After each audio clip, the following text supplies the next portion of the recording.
یہی ماننا ہے یہ مان لے وہ ہیں عبدہ ورسولہ۔ الحمدللہ والصلاة والسلام علی رسول اللہ۔ ناظرین، خیر مقدم ہے آپ کا کریم ٹی وی اردو میں۔ خطبہ نکاح میں آج کل جو چیز ہے جس پر ہمیں توجہ دینا چاہیے وہ ہے پیغام خطبہ نکاح کا۔ رسول اکرم صلی اللہ علیہ وسلم جو آیتیں خطبہ نکاح میں پڑھتے تھے، جو حدیث اس موقع پر پڑھی جاتی تھی، کم سے کم خطیب کو چاہیے، خطبہ نکاح پڑھانے والے کو چاہیے کہ مجلس کے لوگوں کو بتائے کہ ان آیتوں میں کیا پیغام دیا گیا ہے، اور وہ آیتیں بہت اہم ہیں ہماری زندگی کے لیے۔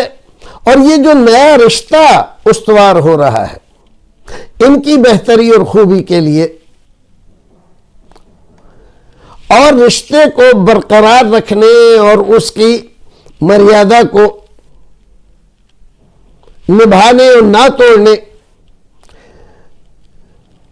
اور اس بات کا احساس کرنے کہ ہم مسلم ہیں اور ہم سب آپس میں برابر ہیں، کوئی اونچ نیچ نہیں، کوئی طبقاتی نظام نہیں، یہ پیغام خطبہ نکاح میں جو آیتیں پڑھی جاتی ہیں اس کے اندر موجود ہے۔ لیکن اکثر لوگ نہ اس کی تشریح کرتے ہیں نہ اس کو بتاتے ہیں، اور عوام تو بیچارے جانتے ہی نہیں۔ اور جب یہ باتیں ان کے علم میں نہیں آتی ہیں تو دن بدن نکاح کی مجلسیں ہماری خیر سے دور ہو رہی ہیں۔ جو برکات، جو خیرات ہمیں اس سے حاصل ہونے چاہیے تھے وہ ہمیں حاصل نہیں ہو رہے۔ مہنگی شادیاں عام ہو رہی ہیں، رسول اکرم کی سنتوں کی دھجیاں اڑائی جا رہی ہیں، بے پردگی عام ہو رہی ہے، اور خاص طور سے شادی بیاہ کے موقع پر جوان لڑکیاں، عورتیں بے محابہ، بے پردہ، بن سنور کر، زیب و زینت کے ساتھ سنگار کر کے، بھڑکیلے لباس پہن کر جس طرح سے بے حیائی پھیلا رہی ہے، ان پر قدغن لگانے کی ضرورت ہے۔ یہ مسئلہ کوئی اہمیت نہیں رکھتا ہے کہ بیٹھ کے نکاح پڑھایا جائے گا کہ کھڑے ہو کے پڑھایا جائے گا۔ مسئلے تو یہ ہیں جن کی طرف کوئی توجہ نہیں دے رہا ہے، کوئی بول نہیں رہا ہے، نہ کوئی پوچھ رہا ہے نہ کوئی بتا رہا ہے۔ شریعت نے جو پردے کا حکم رکھا ہے، کیا وہ شادی بیاہ کے موقع پر، عقیقے اور ولیمے کے موقع پر، کیا وہ حکم اٹھ جاتا ہے، کل عدم ہو جاتا ہے، منسوخ ہو جاتا ہے، بیکار ہو جاتا ہے؟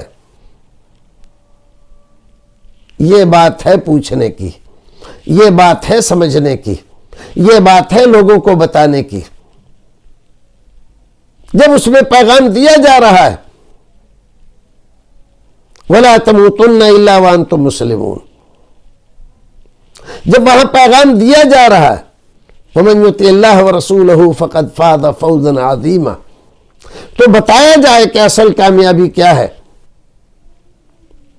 دین کے خلاف بغاوت کرنا، علماء کرام کی بے عزتی کرنا، صحابہ کرام اور تعلیمات اسلامیہ کا مذاق اڑانا، کفر اور ارباب کفر